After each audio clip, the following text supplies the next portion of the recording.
Perkenalkan, nama saya Parman dengan NIM J1A11917. Di sini saya akan mengawali video kami, yaitu pencemaran lingkungan sebagai salah satu tugas UAS yang telah diberikan kepada kami. Jadi di sini kami akan membahas mengenai permasalahan yang ada di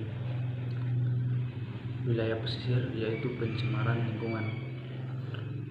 Kita masuk di bagian C, yaitu permasalahan pesisir. Dalam pengelolaan pesisir di Indonesia pada dasarnya adalah masalah manajemen dan masalah teknis yang bersumber dari daratan dan lautan. Pengelolaan pesisir belum dilaksanakan secara terpadu, namun masih sektoral. Dalam pelaksanaan program tidak didasarkan pada rencana strategis pengelolaan pesisir yang disusun dengan melibatkan semua stakeholder atau sudah ada rencana strategisnya. Namun pelaksanaan program atau proyeknya tidak berdasarkan pada rencana strategis yang telah dibuat tersebut. Koordinasi yang belum baik juga merupakan salah satu kendala.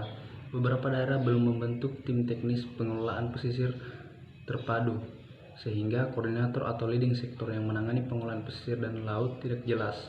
Pemahaman atas pengelolaan pesisir secara terpadu oleh aparat pengelola belum merata atau tidak paham sama sekali. Adanya kelemahan manajemen ini mengakibatkan pengelolaan pesisir sampai batas 12 mil belum dapat dilakukan secara optimal. Potensi pariwisata, sumber daya perikanan, mineral, dan lain-lainnya belum digarap secara terpadu untuk menaikkan pendapatan daerah maupun pendapatan masyarakat pesisir.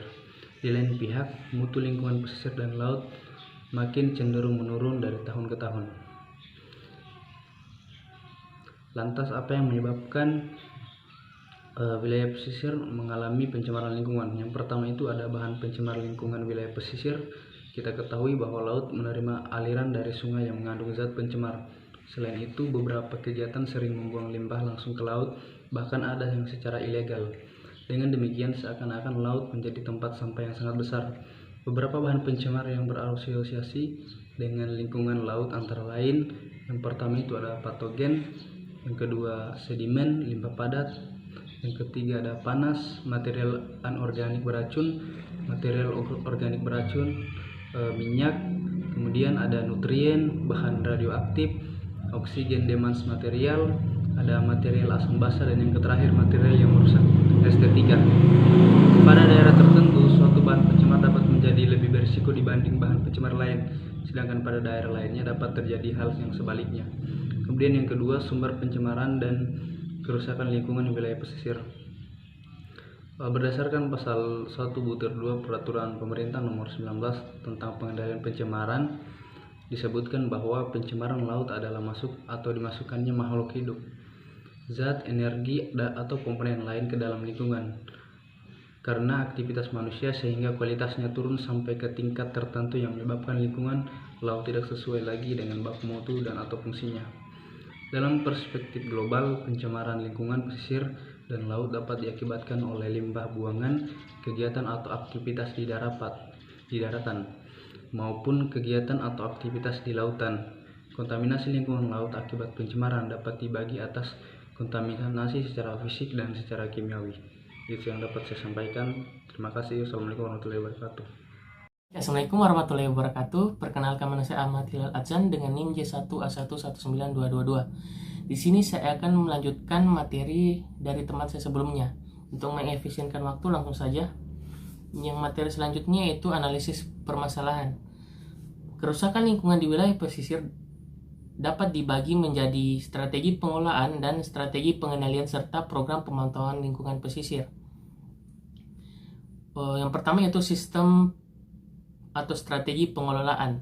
Strategi pengelolaan di sini dimaksud untuk mengolah limbah, baik limbah cair, padat, dan gas. Dengan adanya pengolahan limbah yang benar, maka air limbah dan gas buang dapat memenuhi baku mutu yang telah ditetapkan. Suatu kota harus mempunyai instalasi pengolahan air limbah domestik terpadu, baik limbah padat maupun cair. Dengan demikian, kualitas air laut di pesisir dapat terjaga. Limbah yang harus dikelola antara lain adalah limbah padat domestik, terus limbah cair domestik. Yang ketiga itu limbah industri, yang keempat itu limbah bahan berbahaya dan beracun, yang kelima itu limbah minyak, yang keenam itu limbah gas dan debu. Strategi pengolahan selanjutnya lebih mengarah pada sistem manajemennya, yaitu pengolahan pesisir terpadu. Beberapa hal yang penting dipertimbangkan dalam pengelolaan terpadu yaitu yang pertama, adopsi pendekatan yang sistematis dalam implementasi proyek atau program pengelolaan pesisir terpadu. Yang berikutnya itu pelibatan sektor masyarakat umum dalam proses pengelolaan lingkungan, baik pesisir dan laut terpadu. Yang ketiga itu pengintegrasian informasi lingkungan, ekonomi dan sosial sejak tahap awal dari proses pengelolaan lingkungan pesisir dan laut terpadu. Yang keempat yaitu pembentukan mekanisme bagi keterpaduan dan koordinasi. Yang kelima yaitu pembentukan mekanisme pendanaan serta berkelanjutan. Yang keenam yaitu pengembangan kapasitas pengelolaan lingkungan pesisir dan laut terpadu di semua tingkatan. Yang terakhir itu pemantauan efektivitas proyek atau program pengelolaan pesisir dan laut terpadu. Kerangka kerja dan proses pengelolaan lingkungan pesisir dan laut secara terpadu atau siklus perencanaan dan implementasi yang dikembangkan PMCA adalah sebagai berikut. Yang pertama itu ada persiapan, yang kedua itu ada inisiasi, yang ketiga itu ada pengembangan, yang keempat itu ada adopsi, yang kelima ada implementasi, dan yang keenam itu ada penyempurnaan dan konsolidasi. Baik, yang kedua yaitu strategi pengendalian. Pengendalian pencemaran dan atau kerusakan lingkungan hidup dilaksanakan dalam rangka pelestarian fungsi lingkungan hidup di wilayah pesisir.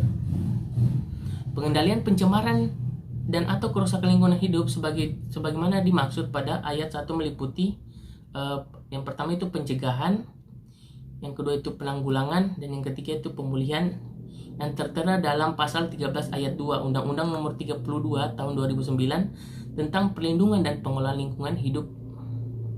Yang berikutnya itu ada beberapa instrumen yang dapat dikembangkan dalam mencegah terjadinya pencemaran dan kerusakan di wilayah pesisir.